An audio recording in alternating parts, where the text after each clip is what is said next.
Hey guys, how you doing? This is Manga etc. and I'm here today to bring you the review for Vamp de los Soul Manga Chapter 24, first chapter of Volume 5. So we start things off with Nikea and he's basically doing that whole...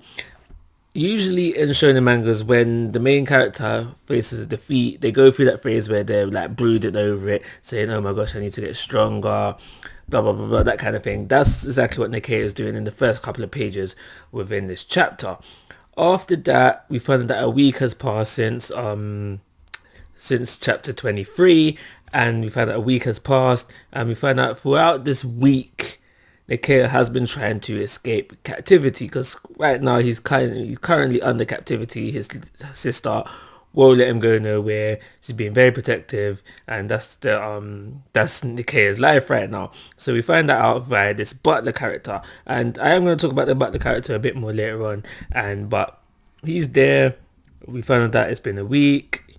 Nikea has been trying to escape. Nikea realized, like, yo, this is not the way to go. If he is going to get out of there, it's not going to be by brute force. He needs to talk to his sister, get her to see reason, and that's where we kind of head in as the chapter goes on. So after that, we are reintroduced to Nikea's sister, who is currently designing a new battle armor. Now, I don't know if it's because, I'm not fully, I have a life. But I'm invested in James's activities, be it his live draws, his D&D sessions, etc. So because I'm invested in these things, I try to stay away from it, but I do get quote unquote spoilers for things to come within the series. And so I don't know if it's because I knew beforehand or just blatantly bait, but we see Regina designing Nikea's new battle gear, and now the battle gear looks fine. That's fine. I'm not against it, but I did notice something in the left corner of Regina's little sketch, and that looks like a drone to me. And if it is a drone, no, James, no. If we're gonna have any techie stuff, please just leave it with Kaz, because she's the techie person. But I could be wrong. That could be simply a piece of the armor that slips onto the wrist or onto the chest. I don't know. But it looked like a drone, so I thought I'd bring that to everyone's attention. So after we get that, Nikea, goes into the room. Well, I suppose it's office more so an office, and he starts to ask Regina, like, yo, Regina, you need to let me go. She's like, nah, you're not going nowhere. However, let's sit down, let's watch this video. So we go into a video that was left for Nikea to see, and it shows Mariah. Mariah. Sorry, I'm bad with names.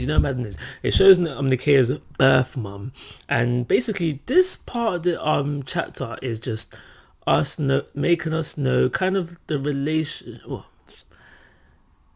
we get a little inkling into the mum. Yeah, the mum. I'm gonna touch on what I'm saying just the mum in a bit, but is that bit of the scene is just to make us know, like, Nikea was loved before he was not abandoned, but before he had to suffer traumatic events which left him with no parents. Found that Nikea was loved, and that his mum would have loved to be there for him. I'm not sure if this was made evident beforehand, but we also find out the half-sister relation between Nikea and Regina is via the dad, and it seems like because you can have those kind of relationships where your stepmom is only stepmom in title, but she doesn't really act like a stepmom or a mum at all. It seems like Regina and Mariah were pretty cool with each other, which is cool, I guess, but it is something that I noticed.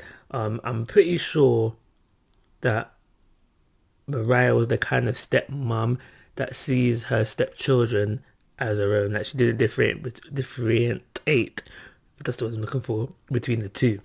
So that was kind of cool to see as well. So they watch this video, they get all soppy, they get all teary-eyed. Regina's like, do you know what? I might let you go. And obviously the might is going to have to do with these, if Nikea can meet these certain conditions. And this is where we leave off the chapter. So that's everything to happen within the chapter. But what did I think of it? In all honesty, I feel like this chapter was too fast paced.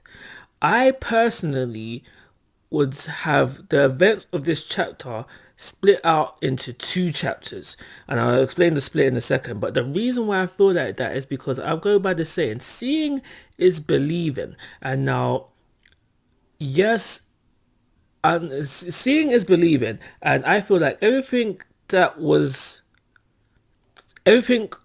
were supposed to feel about this chapter was only told to us. And I feel like if it was told to us and we could see more of it, it would have impacted and hit harder.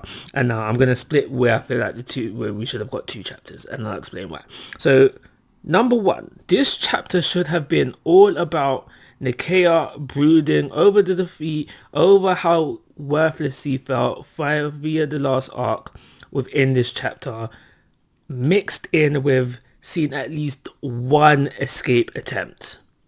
I feel like we've seen one escape attempt. And within that, we could see just how protective and just how involved Regina is, because we are not told this. And I feel like for right now that Regina's, wherever they're staying, is very heavily protected. And I feel like this is very done more so through this battle gear. We know battle gear has been touched upon very early in volume one. In volume one, battle gear was touched upon very, very slightly. So for right now, all we know that it is his clothes. But I feel like, especially when I saw this drone in the sketch, I feel like battle gear goes beyond just clothing, beyond just armor. I feel like it goes into like gadgets and stuff as well. So I feel like within this week that Nikea was trying to escape, he had to face different battle gears. So he's kind of more familiar with battle gears now. So we would have seen like all these drones attacking, blah, blah, blah, blah, blah. And we also would have got an inkling to just how strong this butler / bodyguard is. I'm not Nikea. James meant to emphasis of putting bodyguard in the title as well. If you just left out butler, it also had the same impact, because I feel like he's fairly strong. I feel like Regina has just left him on Nikea, like the only one living thing on Nikea is his bodyguard. So in able to do that, he must be fairly strong. But we don't know, because we don't get to see no attempts of Nikea trying to escape. And like I said, seeing is believing. So if we saw that. So if we had Nikea, brooding over how weak he is and how much he wants to go back to his friends, see him try to escape at least once, see these drones shooting at him, him getting past them, but with very hard effort, and then we come to the butler, where the butler just one taps him, and then, he wakes up from an attempt, he maybe tries it again, and then, we see him actually come to the realization, alright, cool, this is not going to work, I need to talk to my sister. It would have impacted more, impacted more. And then have the next chapter be about him going to his sister, talking to her, and put more emphasis on this tape. Because as I was explaining what happened in the chapter, you saw me kind of pause, because I feel like this tape was told to us to be like not words of wisdom, because the only really words of wisdom is at the end of them, right? So this tape was it's probably like the kind of tape where you tape just before your child is born to show them later on down the line. And we find out that his adopted parents were friends of his real parents, but don't really see the adopted parents. We see them like in the reflection of, that must have been Nikea's eyes, but we don't really see them. So I feel like the proper way to have done this whole tape scene would have been to show the adoptive mom, to show the adoptive dad, singly by themselves, just a message to Nikea. Show Mariah, show the message to Nikea. Show the dad as well, his real birth dad, showing the message to Nikea. Maybe even a combo of the two. if we showed all this thing, I feel like you would feel for, well, at least more so feel what Nakia and Regina were feeling within this chapter, and then go into like the secret message which was left by Mariah, and then have that final kind of moment. Because yeah, like I said, seeing is believing, and I don't feel like we saw enough within this tape to actually feel what the characters, or even start to feel what the characters were feeling within this scene. So that's how I would have done it. Nothing wrong with the way James has done it, but I feel like if you did it that way, we're tugging the heartstrings a little bit more. But that's everything I got to say about this chapter. It does leave off on a semi decent cliffhanger, because again again I felt like Regina was like being very protective. You don't see her being very protective, but I feel like it was a thing where she's being very protective, wasn't gonna let Ikea go at all. So I am interested to what exactly changed her mind and made her wanna be more willing, because I feel like that's another thing as well. I feel like it should have been more than just Mariah's words. It should have been a combination of Mariah's words and then Nakia saying something to her after the fact that made her change her tune. But each to their own. But yeah, there's conditions that needs to be met. I'm interested to know what they're gonna be. So this chapter for me did leave off on a fairly interesting cliffhanger. So it's for those reasons I'll give it a 3-star rating. Like I said, pacing was a bit too quick for my liking, but each to their own on that.